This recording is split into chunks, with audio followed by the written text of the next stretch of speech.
Assalamualaikum warahmatullahi wabarakatuh. Bapak Ibu, saya Dr. Sigit Setiawadi. Sore ini saya akan membawakan materi prosumer seharusnya mudah. Materi ini melengkapi video sebelumnya tentang prosumer. Sekarang ini, setiap melihat kerumunan orang berangkat kerja atau sedang bekerja, saya berpikir, kok susah amat ya mereka ya, bekerja keras dengan hasil sedikit.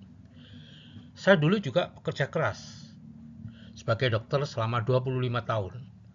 Setelah membangun bisnis prosumer dan mendapat penghasilan yang cukup dari sana, saya berhenti praktek dan pensiun dini. Nah, bisnis prosumer itu sejak tahun 80-an itu sudah banyak ditulis oleh Alvin Toffler.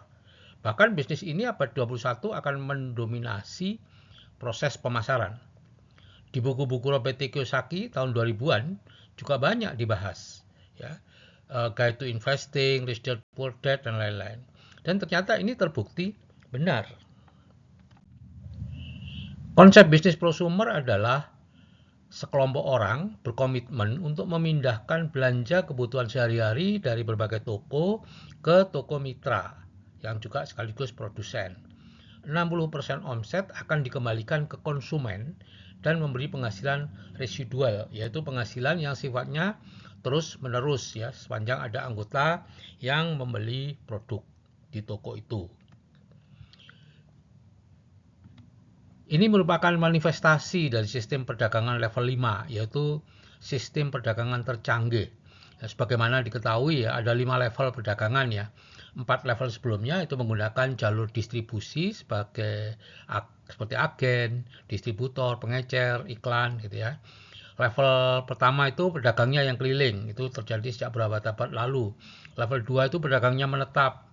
Level 3 itu konsumen memilih sendiri barang yang dibeli dan kemudian membayar di kasir. Sedangkan level 4 memilih dari rumah yaitu online. Tapi semua melewati tadi itu distributor itu dan lain-lain. Nah, yang tercanggih adalah level 5, membeli langsung ke produsen dan juga berpeluang mengajak teman-teman yang lain. Jadi 60% offset yang tadinya untuk agen, distributor, pengecer, dan iklan sekarang dibagi-bagi ke grup konsumen. Biasanya kita pribadi mendapat sekitar 10% dari omset. Jadi konsumen yang sebetulnya hanya mendapatkan produk saja ya sebelumnya, sekarang di samping mendapat produk yang lebih murah, juga mendapat penghasilan semacam royalti berupa pembagian keuntungan dari perusahaan. Ya, itulah kekuatan bisnis prosumer. Jika dikerjakan secara serius dan sesuai sistemnya, maka biasanya dalam 3-4 bulan terbentuk omset ya, omset grup 50 juta dan kita mendapat penghasilan 5 jutaan. Dalam 6-12 bulan penghasilannya 25 juta, ya. Saya dulu malah mencapainya dalam 8 bulan ya, karena saya serius sekali waktu itu. 1-2 tahun 50-70 juta dan 3-5 tahun 100-150 juta. Ya, tidak ada batasnya. Disclaimer ya, itu potensi kalau dikerjakan secara serius dan sesuai sistemnya ya. Bukan otomatis mendapat sekian. Dan ini nampaknya seperti too good to be true ya. Tetapi ini seperti terlalu indah untuk menjadi kenyataan ya. Tapi itu statistik yang sudah terbukti ya. Termasuk saya sendiri sudah membuktikan setelah mengerjakan dalam 2 tahun bisa mencapai penghasilan setara dokter kandungan dan saya memutuskan berhenti praktek dan pensiun dini. Ya. Karena saya tidak mungkin praktek santai misal seminggu sekali ya. Praktek ya harus full atau berhenti sama sekali ya. Kecuali kalau saya dokter lain gitu ya. Nah, bukti diri saya mungkin belum cukup ya. Saya akan menceritakan 5 orang dari puluhan orang yang sudah berhasil berpenghasilan 20 juta lebih di dalam grup saya. Yang pertama adalah Pak Kosin ya. Beliau seorang petani hortikultura, sedangkan istrinya yaitu Bu Risa seorang manajer di pabrik gula di daerah Jember ya. Beliau mengerjakan dengan serius dan mendapatkan penghasilan jauh lebih tinggi dibanding saya. Beliau bisa menjalani bayi tabung dan mendapatkan 2 putri yang cantik, dan membeli beberapa rumah, tanah, dan juga mobil. Yang paling menarik adalah ketika mencapai penghasilan 25 juta pertama, beliau dan Bu Risa saya undang liburan di Batu. Bu Risa mengatakan kepada istri saya, ini bisnis apa ya Bun? Saya yang sudah berkarir 12 tahun di pabrik gula, tiba-tiba penghasilannya disalib begitu saja oleh suami yang mengerjakan bisnis sambil tiduran. Untuk diketahui ya, sejak 2017 ya bisnis ini kita kerjakan secara full online ya, tanpa bertemu prospek dan tanpa presentasi. Contoh kedua adalah Pak Sampurdi ya, seorang manajer di PLTU Python, itu sebuah perusahaan penanaman modal asing. Setelah berhasil, beliau mengatakan kepada saya, ini aneh Pak Dokter, saya mengerjakan hanya 2 tahun, penghasilannya sudah dua kali dari gaji yang saya peroleh setelah berkarir 25 tahun. Dan beliau kemudian mengajukan pensiun dini. Berikutnya adalah Pak Anton, seorang hafiz Al-Quran dari Sumeneb, Madura. Beliau seorang manajer di bank. Ya. Setelah sekitar 2 tahun dan berhasil, beliau pensiun dini karena penghasilannya sudah lebih besar dari gaji direktur utamanya di bank tempat dia bekerja. Ya. Nah, ada lagi Pak Pak Yanto. Gitu ya. Beliau pernah ngamen, terakhir jualan pulsa online dengan penghasilan rata-rata di bawah 2 juta sebulan. Setelah serius mengerjakan dan mencapai level penghasilan 50-60 juta sebulan, dia langsung membeli 3 rumah, mendaftarkan haji orang tuanya, dan lain-lain. Dia pernah viral ya, karena mengirimkan di medsos itu foto-foto saat kami di Dubai tahun 2019 ya, dengan caption, karena saya bukan ahli Photoshop, maka saya datang sendiri ke Dubai. Dan itu dianggap sebagai caption yang agak sombong gitu. Contoh kelima ini lebih istimewa lagi, yaitu Pak Rohmat Firmansyah dari Soreang, Bandung. Dia seorang kuli batu atau pembantu tukang dengan 6 orang anak. Ya, rumahnya seperti itu. Nah, dia bekerja keras dalam 2-3 tahun itu mampu berpenghasilan puluhan juta. Akhirnya membangun rumah, membeli mobil, dan tentunya jalan-jalan ke luar negeri seperti Dubai, Vietnam, dan lain-lain. Saya pernah ingin mengunjungi rumahnya, tapi dilarang. Pak Dokter, jangan ke rumah saya, karena saya cerita ke tetangga. Semua ini berkat Pak Dokter. Jadi kalau Pak Dokter ke rumah, pasti nggak bisa istirahat. Nah, yang menarik adalah ketika dia mengajukan paspor untuk bisa ke Dubai, itu 2 kali ditolak ya, karena di KTP-nya itu ada tulisan pekerja lepas atau apa gitu.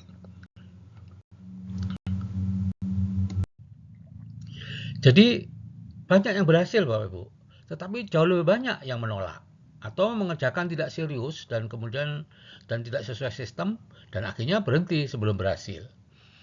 Ada dua alasan. Yang pertama dari sudut bisnisnya sendiri. Jadi bisnis prosumer itu adalah bisnis pemasaran level 5, tapi keluar ketika di dunia itu masih sistem pemasaran level 2, yaitu toko-toko dan pasar tradisional. Ya. Sehingga konsep ini banyak disalahgunakan dan memunculkan kesan-kesan yang negatif. Saya sendiri terjebak dalam salah paham selama 10 tahun lebih ya.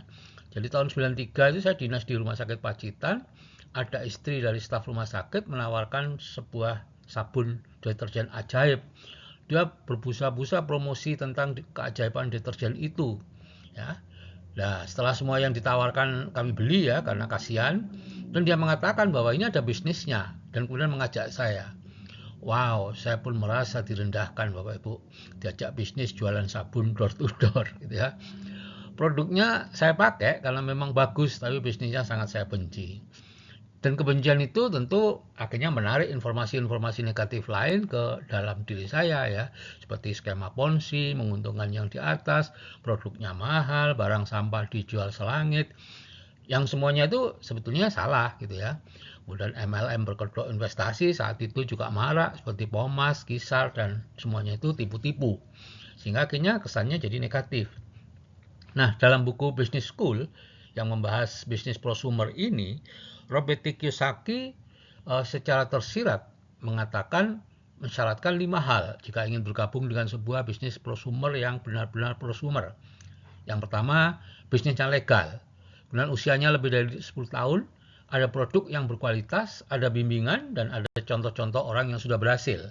Dan alhamdulillah, tanpa saya sengaja, saya diajak anak saya tahun 2003 untuk masuk ke prosumer yang memenuhi kelima syarat itu. Gitu ya. Nah, alasan yang kedua, kenapa banyak yang nggak suka adalah karena desain bisnis prosumer ini berbeda dengan desain pola pikir kita. Hasil pendidikan kita itu mementingkan persaingan antar teman.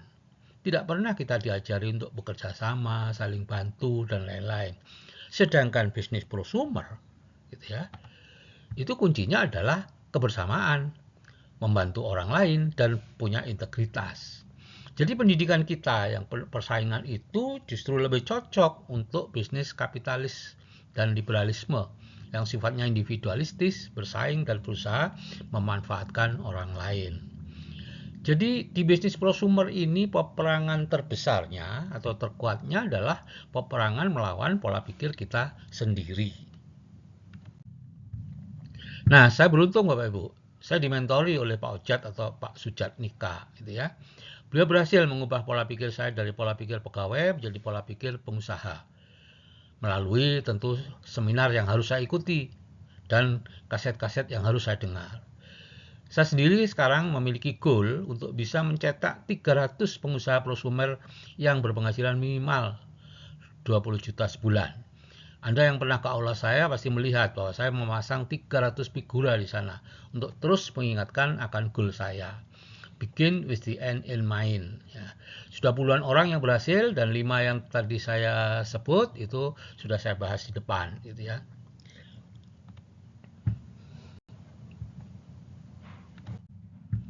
Nah, dan di bawah mentoring Pak Ojat, saya dan istri terus hadir di acara 4 bulanan, yaitu leadership seminar yang diadakan di 4 kota, Jakarta, Surabaya, Denpasar, dan Medan. Mulai tahun 2003, saat masih 450.000, sampai hari ini 800.000 untuk seminar 2 hari. Nah, di sana saya belajar sedikitnya 11 hal, yaitu kebebasan waktu dan finansial, time management, goal setting, people skill, skill komunikasi, skill kepemimpinan, sikap untuk berhasil, memanfaatkan perubahan untuk kemajuan, pengembangan diri, cara meningkatkan percaya diri, dan cara mengatasi kegagalan. Ilmu-ilmu itu tentu sangat bermanfaat di bisnis atau pekerjaan apapun. Nah, di leadership seminar juga, saya juga terus mendapatkan semacam tambahan keyakinan gitu ya, bahwa bisnis prosumer yang saya ikuti ini memang bagus gitu ya, dan saya bisa gitu ya. Nah, ini akan menambah bahan bakar bagi semangat saya gitu ya. Nah, jadi Bapak Ibu, kalau saya melihat kerumunan orang bekerja keras dengan hasil sedikit itu, yang selalu terpikir adalah seandainya saja mereka mengetahui bisnis prosumer seperti yang saya ketahui dan saya kerjakan. Kemudian di sela-sela pekerjaan yang sekarang mereka melakukan hanya dengan memindahkan belanja kebutuhan sehari-hari. Ya, di tempat saya itu ada 450 produk kebutuhan sehari-hari yang sudah saya pakai selama puluhan tahun ya. Maka beberapa bulan ke depan penghasilan tambahan 5 juta pasti bisa dicapai dan kehidupannya pasti berubah. Untuk mereka sebenarnya cukup bekerja keras ya, secara serius sesuai sistem beberapa bulan saja. Beda dengan saya yang untuk menyamai penghasilan dokter kandungan sebelumnya ya tentu saya perlu waktu lebih lama untuk bekerja. Baiklah Bapak dan Ibu, jangan terlalu percaya dengan apa yang saya sampaikan di atas. Buktikan dulu gitu ya. Dengan hadir di leadership seminar terdekat. Jika dianggap bagus ya silakan, jika dianggap tidak bagus ya silakan juga gitu ya. Terima kasih atas perhatiannya. Saya akhiri. Wassalamualaikum warahmatullahi wabarakatuh. Salam sukses dari saya Sigit Setiawadi dan istri saya Retno Kusdarwati.